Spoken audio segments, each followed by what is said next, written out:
The first thing you have to understand with regards to trying to come to terms with the conception of the shadow is to understand the idea of persona. And persona is the you that you present when you want people to accept and like you. Often like.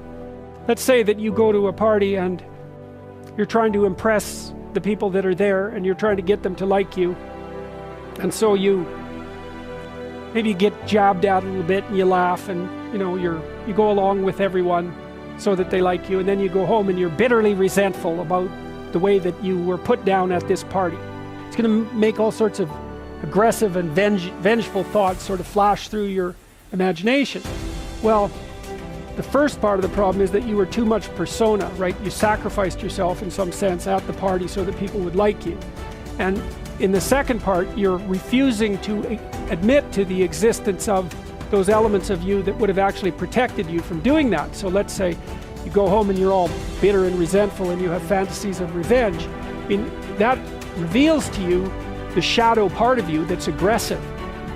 And the thing is, you actually need that, because if you would have integrated that more successfully into your personality, when you went to the party, you wouldn't have had to let people put you down to get them to like you. I'll take anything that's coming my way. You have a face and a stance that's more determined and assertive. And if you manifest that properly, people aren't going to mess with you to begin with.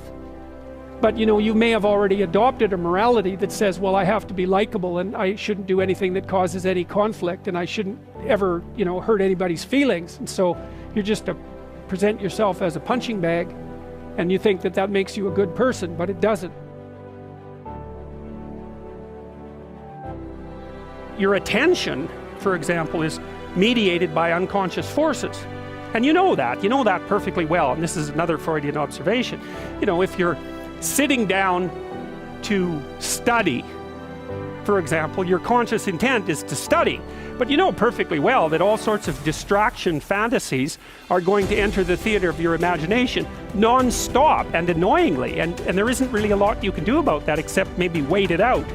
You'll be sitting there reading and your attention will flicker away. You'll think about, do you want to watch Jane the Virgin on Netflix or something like that? Or maybe it's time to have a peanut butter sandwich, or you should get the dust bunnies out from underneath the bed, or it's time to go outside and have a cigarette, or maybe it's time for a cup of coffee. Or it's like all these subsystems in you that would like something aren't very happy just to sit there while you read this thing that you're actually bored by. And so they pop up and try to take control of your perceptions and your actions non-stop.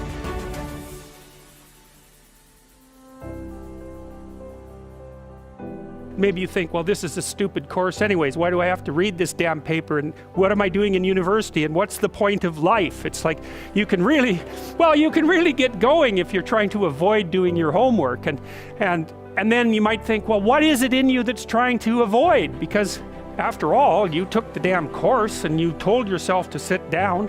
Why don't you listen? Well, because you're a mess. That's basically why. You haven't got control over yourself at all. The unconscious contains habits, once voluntary, now automatized and dissociated elements of the personality, which may lead a parasitic existence. So what you've done is practice certain habits, whatever they might be. Let's call them bad habits. And you like those things to get under control, but you can't. So maybe when you're speaking, for example, you use like and and you say a lot.